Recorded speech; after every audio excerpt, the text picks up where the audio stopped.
so much. I love you so much. I love you so much. I love you so much. Hello, all you positive heads out there. Thanks for tuning your beautiful brainwaves into another episode of the Positive Head Podcast, where we are firmly convinced that creating success and happiness is rooted in understanding the ultimate nature of reality and the fact that as human beings, we are all immensely powerful fractals of the one and only source consciousness, which creates and animates all things. Now, of course, understanding this powerful truth is one thing. Applying this incredibly empowering wisdom to everyday life, well, that's another, which is exactly why we provide you with a fresh serving of soul food for thought 5 days a week to help constantly remind you of what matters most. You are it. And I'm your host, Brandon Beecham. I'm the reflection and extension of you who will be here each Wednesday interviewing a different consciousness changemaker. And on the other 4 weekdays, leading the way to ensure that your perspective is consistently expanded, your vibration is constantly elevated, and your heart is overflowing and full. Also, this episode of the Positive Head Podcast is being brought to you thanks to the support of Gaia. If you're not familiar, Gaia is the go-to source for streaming consciousness content online, and you can sign up for your first month for only 99 cents at gaia.com/positivehead. That's spelled GAIA.com/positivehead. Check it out.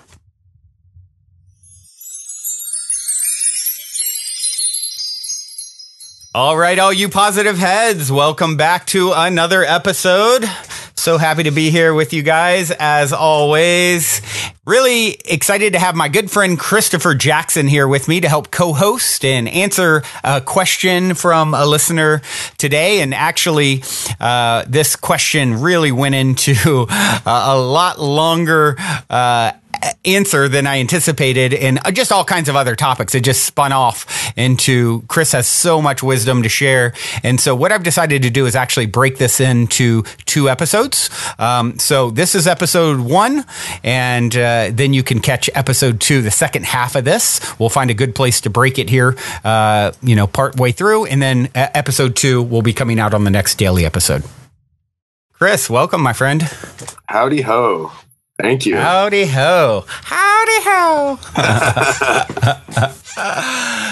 Yeah, we've been talking about having you back on for some time, and I was really stoked to see your video that you put out last week. I've been telling this guy forever, all you listeners out there, I've been telling him forever, he needs his own podcast.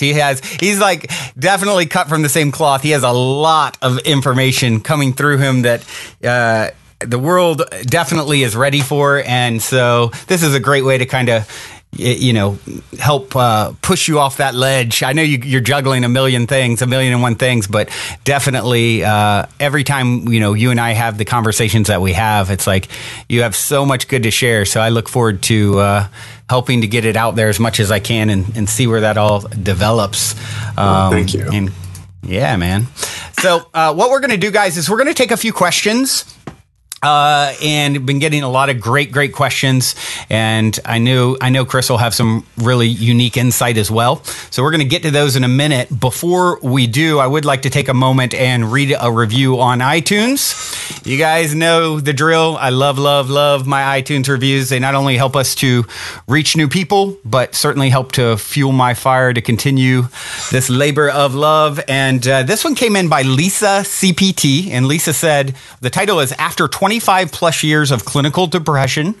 In May, I started playing around with burning sage to cleanse negative energy and stumbled upon a sweet grass candle at a local alchemy store here in Chicago. It was life-changing. I went on to pushing myself to practice mindfulness, staying positive, and meditating.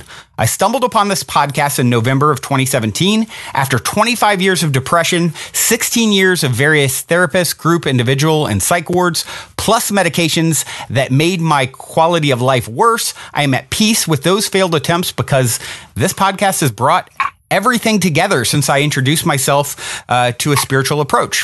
I tell everyone I can about the podcast daily. Yes, daily. I practice and put things into motion from your podcast. Writing this brings tears of joy because just a year ago, I was unemployed, living with toxic people, and ridden with suicidal ideations. I now feel overwhelmed with hope. I have manifested a life I never thought I would have again. Even on days when I feel down, I reflect on notes from your podcast, and it truly helps. Thank you for your podcast that is helping me heal and encourage me to spread positivity. Lisa L. in Chicago. Wow, that's quite the review, Lisa. Awesome. So, yeah, I definitely am humbled and honored to play a small role in your unfolding story. And, you know, it's one of those things, you know, when you've had enough of going down a certain path, other paths emerge. And, you know, of course, you're doing the work. And just, you know, like I said, playing a small role in your story is a privilege and an honor. And just keep up the good work. So, Chris, you chose some questions, actually. So we get a lot of questions, and I let Chris not only pick out a couple that he felt called to talk about, but also, of course, giving him the DJ controls at the end of the show as well. So let's dive in, shall we? Yeah. All right, cool. All right, so this one came in from Peggy, and Peggy said, Brandon, I feel so grateful to have found your show just in time for the beginning of this new year, this beautiful new year. Your vibe and the topics you cover resonate so deeply with me, and I'm now a hopelessly addicted daily listener. Thank you for your generous work. I wanted to share something that's been helping joy to flow through my life more freely in recent days. At a certain point last year, I realized that I'd been living my life through the lens of black and white thinking. I always subconsciously categorize people and things as good or bad, or trying to create definite do this or do that ways to handle situations in my life. As we know, however, life is hardly ever black and white, and concepts like good and bad are subjective illusions. My attempts to oversimplify and live by clearly defined rules were making me miserable because rather than seeing people and situations as they were, I was stuck in categorization mode, grasping for conceptual control and struggling constantly as a result. I realized this way of thinking wasn't serving me and decided to throw it out entirely. Since then, I'm less resistant to the energy that surrounds and flows through me. I take each person and situation on an individual basis without attaching preconceived assumptions or judgments. It's not my job to label or categorize anything, and realizing this has brought me such peace. I feel like I'm finally interacting with life on a more awakened, energetic level rather than getting in my own way. I can't believe it took me so long to get here, but I'm happy to have arrived. I wonder if this is something you or your listeners have grappled with in the past or maybe grappling with now. I'd love to hear your thoughts, though I know how busy you are. Anyway, sending much love, and I hope you have an exquisite day. And that was, that was from Peggy. Yeah. So, Chris, I know this is something you and I have talked about personally quite a few times. Let's dive in. What's your perspective on that whole topic? Yeah, it's funny. I mean, this is really like, I think one of the reasons I chose this was because I feel like this is a fundamental breakdown for many of us, you know, today in our society. It's, there's this dichotomy that I think we've even kind of touched upon in some of our other shows that we did together, where we have like the material realm of reality and the etheric realm of reality. And there's this amazing connection with those, like matter and mother. You know, what do they have in common? Well, you know, mother and matter, like matter holds on to itself, it protects. It also reflects the past. So, you know, you can see all the past that's happened on the floor, right? Right. As where Aether and Father, they want to set you free and they hold on to nothing. And that's where we draw the future in from. Like we literally pull the future out of the air as an idea that then feeds the fire of our wills to then heat up the waters of our emotions, to then shape the earth of our physicality and action into giving birth to reality. Like that we are literally conduits to source or God or whatever you want to call it, expressing itself into the gift present moment to share with each other. You know, and I love that word present, you know, because it's present as a gift. It's also like that we're presenting literally the gift to each other. Right. And then like touching upon this, like realizing that these two domains actually work in opposite reflections to one another, that the masculine and the feminine in this sense, not to be confused with man and woman, but really the different polarity aspects to reality operate in opposition to each other, like paradoxically. Right? Like what's true in the material sense is the opposite of what's true in the etheric sense. Right. So and like one of the simplest ways I love to share this with people is to say, you're familiar with like Venn diagrams when you put like three colors together, right? You've got like the red, green, and blue in light. In the middle. Yep. And so those three colors, are considered three primary when you're talking about light. And then you've got the three secondary colors, which it's escaping me right now what those are. But then you have one tertiary color in the middle. So those three spheres then create, three secondary segments of overlap. And then there's one tertiary where all three come together, and that creates the seventh color, which is white in terms of light, right? Now, you can invert that and think of it in terms of matter.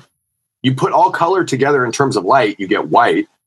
You put all color together in terms of matter, like paint or pigments, right? Black or dark, right? So where the etheric connects to the light, the material connects to ultimate density, right? And the dark. And you see that these worlds are essentially, it's almost like this stratification of language through frequency. Too abstract right now, but really like bring this back to applying it to what we're talking about here. That what's true, we've also connected these to different parts of the brain before, right? That you have like the lower half of the brain, which you could say is like the subconscious, but that corresponds to the material realm or domain of reality. And matter functions on, I like this because it also relates to, it gives us a different context to kind of interpret biblical stories like the Eden story. That the brainstem, as an example, which is how should I say it? Most connected to our physicality and our physical consciousness. It's often referred to as the reptilian brain. That serpent on the tree of knowledge of good and evil, right? From that story. Like, what's evil spelled backwards? Live. Yeah. And so let's call it live or evil. Like, separating the material domain and the etheric is to think that the material domain deals with factual things. Right. Like actual, like what exists in the material sense. Etheric realm deals with conceptual stuff, like ideas, right? And so the etheric sense actually, like, that's the neocortex of our brain, which can be divided into two hemispheres. And then you've got the brainstem and the limbic brain, which are, you can split these apart across like the four elements also. Like your brainstem is earth, which corresponds to like literally your physical. The limbic brain can correspond to, which is what we share with all mammals, is like the emotional aspect of our being. Right. And you could call that Eve.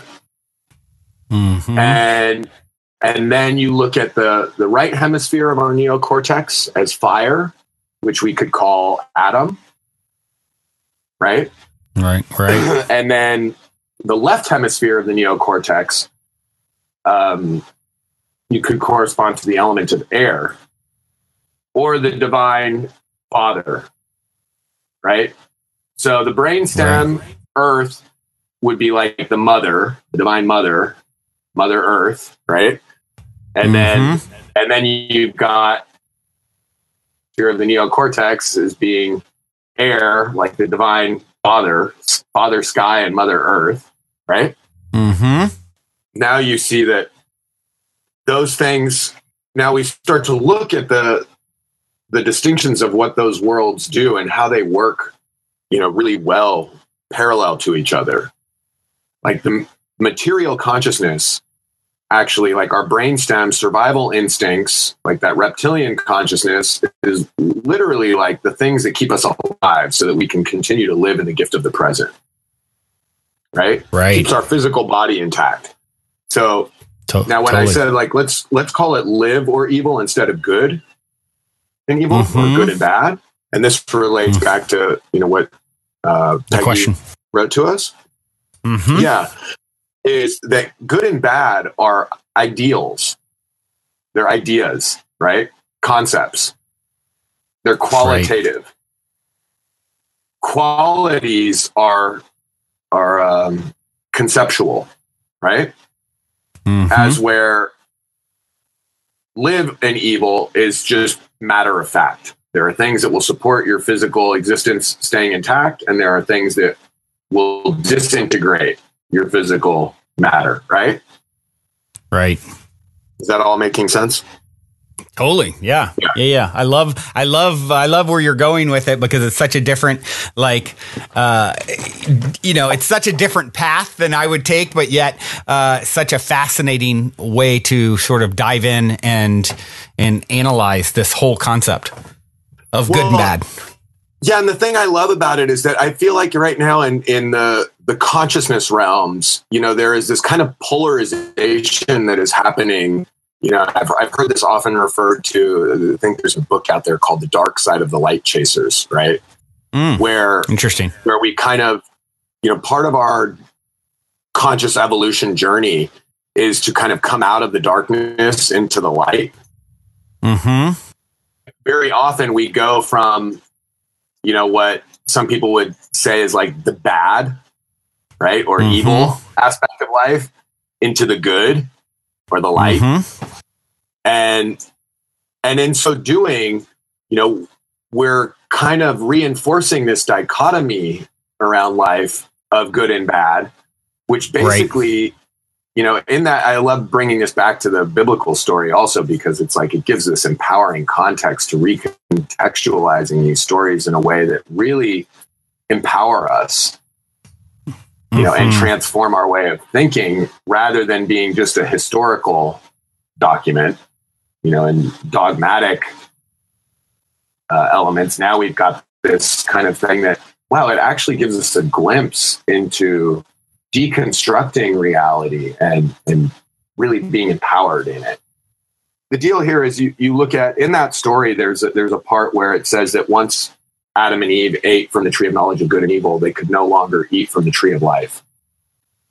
And I think that's brilliant, because you see that life actually functions based on life and death, light and dark, that you require both sides of duality to have the gift of the present, and this also works like, if you imagine when we talked about matter and aether, mother and father, is really kind of the separation.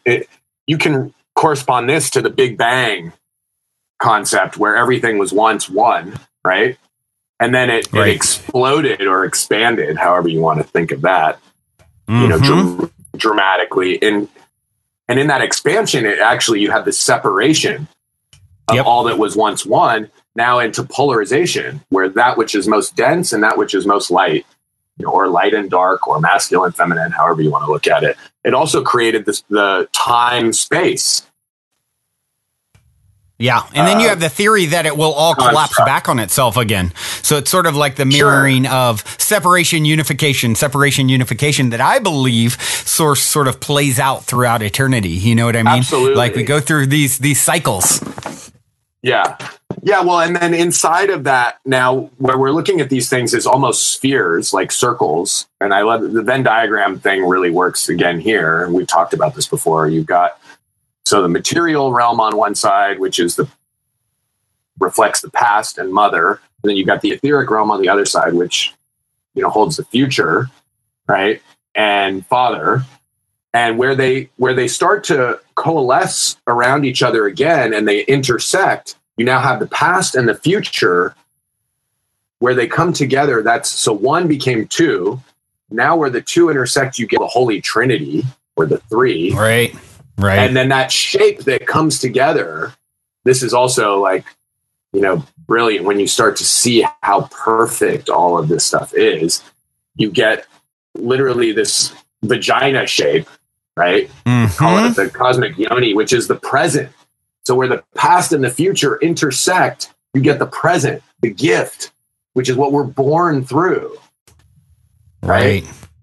And then inside of that third segment, now you have, so we had one became two, and then where the two intersect, you get three. Then you have inside of that like elliptical shape, or the vagina shape, where you turn it horizontally now and you get the eye. Right. Like our literally, like the eye shape, almond shape. And then where you now connect all of those 4 points of like the terminals, right? And you get a cross, like literally the cross section between the past and the future is so you got the number 4. Then there's a 5th point that emerges in that cross section in the center. Right. Really, you could think of it as our spirit, or the spirit or the force of the divine separating itself out, right? Where you had 2, now this creates a space for 4 dimensions, and where you had just pure matter and aether before, now you get water and fire. Right. Or you could look at it as, water and air, and you had fire and matter before, but whatever it is. You put all of these things together, and there's this amazing thing that you see, like we're literally born into this cross of physicality. Our cross to bear, right? Right. And then this is where we talk about like everybody has their cross to bear. In the first stage of our life, you can look at it now. This is where it's beautiful that cross becomes like a pentagram, because you've got, remember, the cross is not just those 4 terminals, but it's also the center point, the 5th point. Right. And the pentagram is 5 points on it.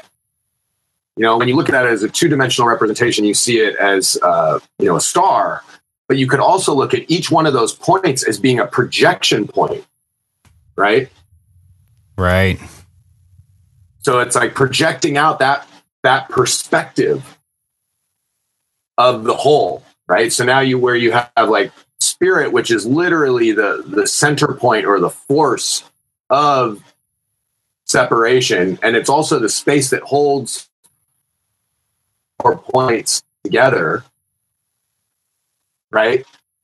And projects those out. Now you have this context of, so the first stage of our life, our spirit literally descends under the cross of matter and the weight of it. Right. And then we get like our cross gets loaded up with all of this stuff, this information about what we are, what life is. Take on the weight of all of that, and it becomes our cross to bear. And I this think this is where the good or bad and all these ideas sort of come into play. Absolutely, because then now you start to see that what's happening is, on a material sense, you have things that are either live or evil, right? Which things that will either support your physical existence and things that will disintegrate it, right? Right. Now then you have the more masculine aspect of our consciousness or being, which is, the conceptual, creating interpretations of that, right? And this is what makes, remember, the neocortex is what makes us superior to the rest of the animals, and that it gives us the capacity to tell stories, right? And this has facilitated us being superior in an evolutionary sense to the rest of the animal kingdom, mammals and reptiles, right? And at the same time, it also has certain places where it creates illusions that are not always serving us. Because we can create stories around things that are not true in a relative sense, but they're not the whole truth, right? They're relative truth to that perspective. Right. So now what we see is where live and evil is just matter of fact. Now we create these concepts around live or evil that are good and bad. Right. And so where material consciousness, this is where I like to think of that everything is actually valuable. All of these ideas and notions are valuable. But now rather than being caught up in this way of, what did she call it? Like labeling or what was the term let's she see. used? I was always subconsciously categorizing people and things as good or bad, or trying to create definitive do this or do that ways to handle situations in my life. So the definitive do this, do that, the judgment, the oversimplification and the categorization, that sometimes it actually serves us. But then there's many times where it may not serve us, or we have to look at what's the impact that categorization is having on us, right? Right. And in this sense, I like to say also that when you zoom out and you look at everything from like a God's eye level, or an eagle eye rather than being in the middle of it, right? You can all of a sudden see that there are these periods through as a species, and as a consciousness of this planet, where, like, let's say for the last 20,000 plus years, the most important thing for us was mastering survival, right? Right. And we had limited resources and technology to actually, provide survival for everyone. In some cases, you would have, so many people living in a certain area, and let's say you wouldn't necessarily have enough food or resources to provide shelter for all of them. Well, then that immediately creates the context of this whole survival of the fittest, like this maternal context, right? Of your individuality and separation from everything, and that you need to actually prioritize your individuality over the individuality of other entities to continue to survive, right? Well, that's all been perfect for the past 20,000 years. And now let's add another layer to that perfection and say that we've now got the technology. We now have the capacity to feed and shelter, take care of every being on this planet. Right. And so now we've mastered survival to such an extent, and this is also interesting. It's kind of like, I like to think of it as like the caterpillar into the butterfly, this whole transmutation and transformation. There's metamorphosis, an interesting thing. Yeah, metamorphosis. But there's an interesting thing that I think we're all seeing right now, which is that, we've mastered survival, and now if we don't transcend that domain of consciousness, we literally die. Like we extinct the human species. Because the context of survival and material consciousness sees us all as individuals, right? And remember how we said matter and ether, are paradoxically true and yet seem to have opposite stories, right? Like on the material sense, you look at yourself. In a material sense, you're an individual. You're separate from everything. Yep. In an etheric sense, that's a very myopic way of looking at things, right? Right. Because in the etheric sense, there really is no separation. You are... The consciousness that animates my form is the same consciousness that animates your form, and the separation physically is all illusory, right? Sure. Well, and that's still somewhat like conceptual, though. Like what I'm wanting to get at is in a very practical sense, how do we apply that? And you can just look in a very practical sense at anything that I do to you, Brandon. If I'm raising your possibilities, right, I'm raising them for the entire planet, right? Which is then raising them for myself, right? Yeah, if I lower your possibilities, I'm lowering them for the entire planet, which is lowering them for myself. Myself. So getting that, like, it's a very practical way of like integrating that, you know, both of these realms of consciousness have value, you know, and they're both important, right? Like the material consciousness is very important to maintaining your physical form so that you can continue to live in the gift of the present. Right. And then on the etheric sense, that's also very valuable because it's almost like you can look at one as being farsighted and one as being nearsighted. Right. So the nearsighted stuff is really important for, you know, what's right in your field right now, what's going to keep you alive. And then the farsightedness is actually like has the capacity to really, you know, have us looking beyond, you know, how should I say it? The immediate impact that I have on you and thinking that I can somehow escape that immediate impact, like that I can do something to you and get away with it. Right. Right. When in fact, there is no getting away.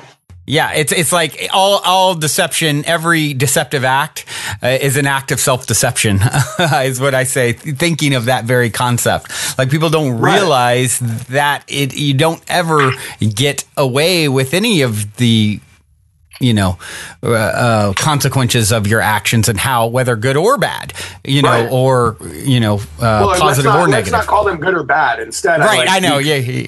Because that beneficial or right, totally. It's exactly what we're talking about not doing. But it's so entrained in us, you know, to do that.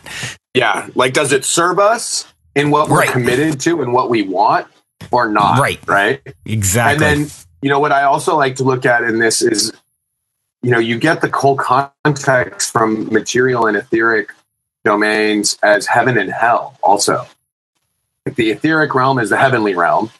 And living purely by the material domain is like living in hell. But wait, did I say? I think I might have said that twice.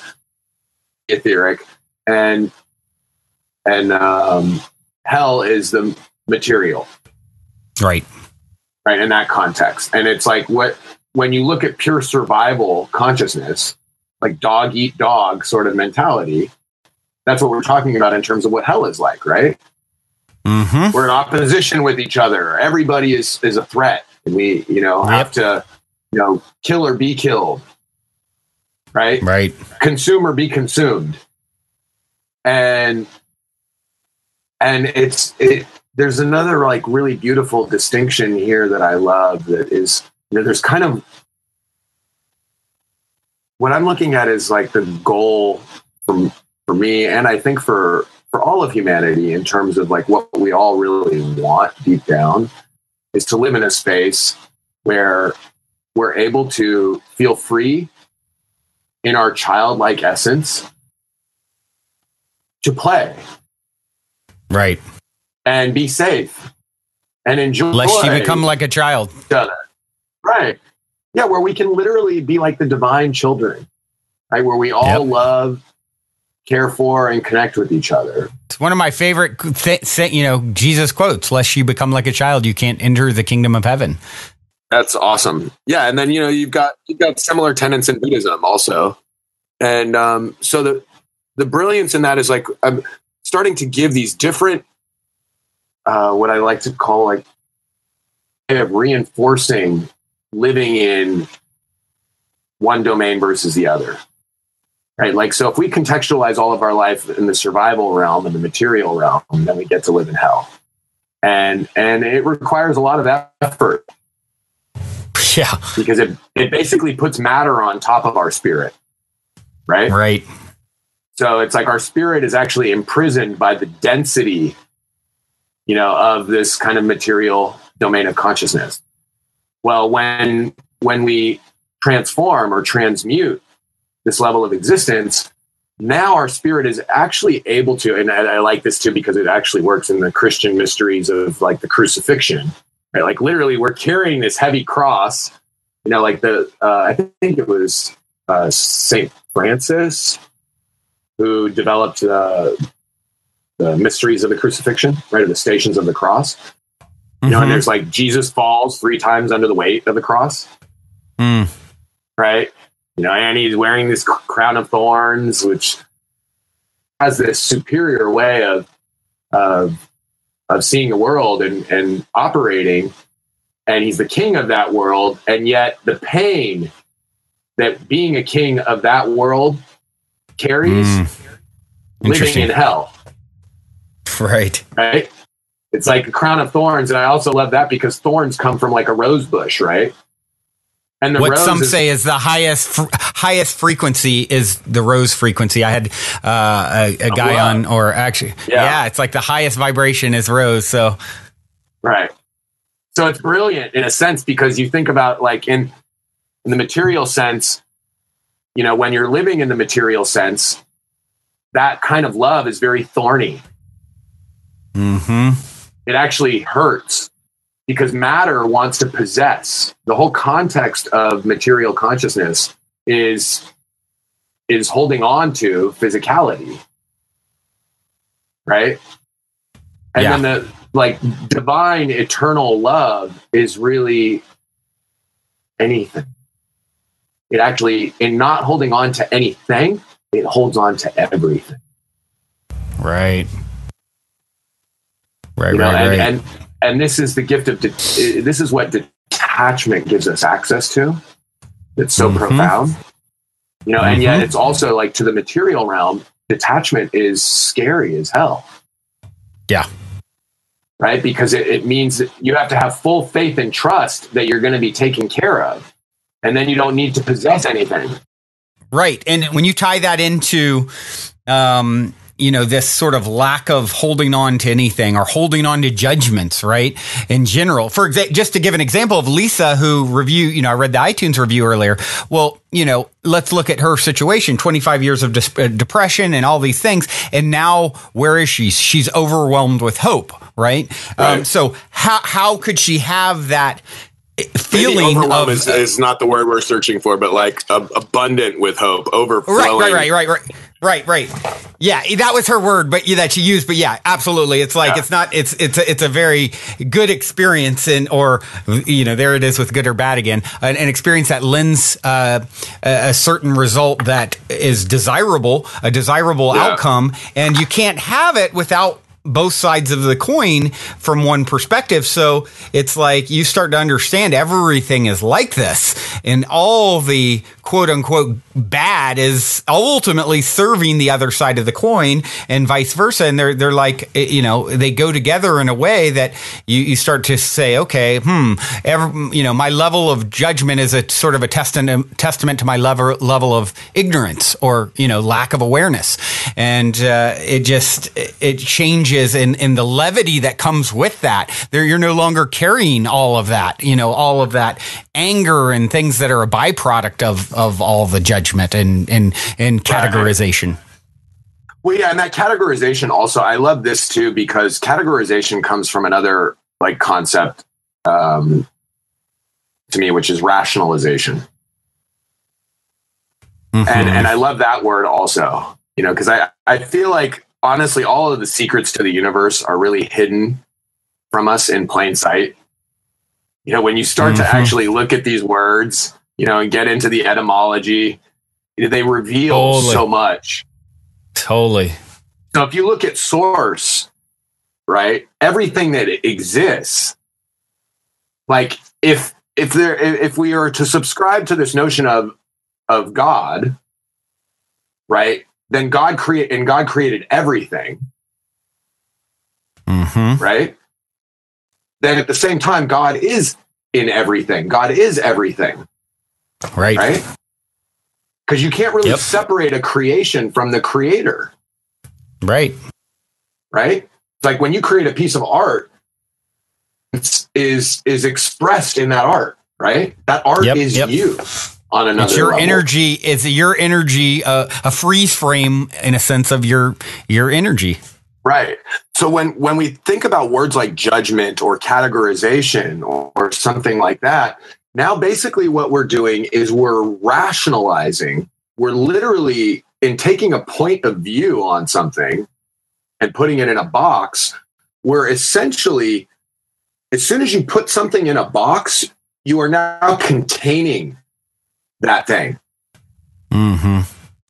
Right. And in a sense, like you look at, I love this, like everything like relates and intersects here. Like you look at an atom, and they talk about electrons, on an atom at an atomic level being infinitely expansive. Right.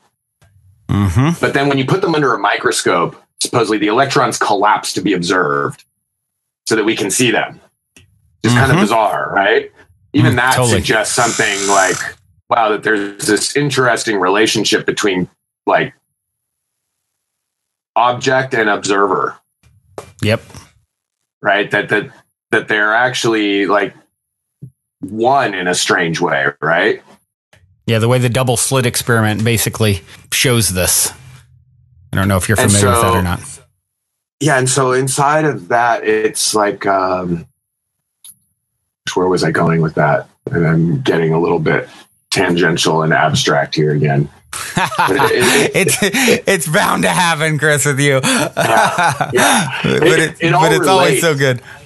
All right, everyone, that seems like a good place to put the pause on this episode for today. The next part of this will be in the next daily episode, so make sure and tune in, and we'll see you then. Also, if you're craving more consciousness elevating content, be sure to check out Gaia, which is my personal go-to source for streaming consciousness content on the web, where you can stream an incredible 7,000 plus exclusive videos covering 5,000 years of wisdom. As you all hear me constantly say, it's a daily conscious effort to maintain an elevated vibration. And if you're looking to journey deep down the rabbit hole to do so, then Gaia is the best place I know of to do it, period. And you can sign up for your first month for only 99 cents at gaia.com/positivehead. That's spelled GAIA.com/positivehead. Check it out.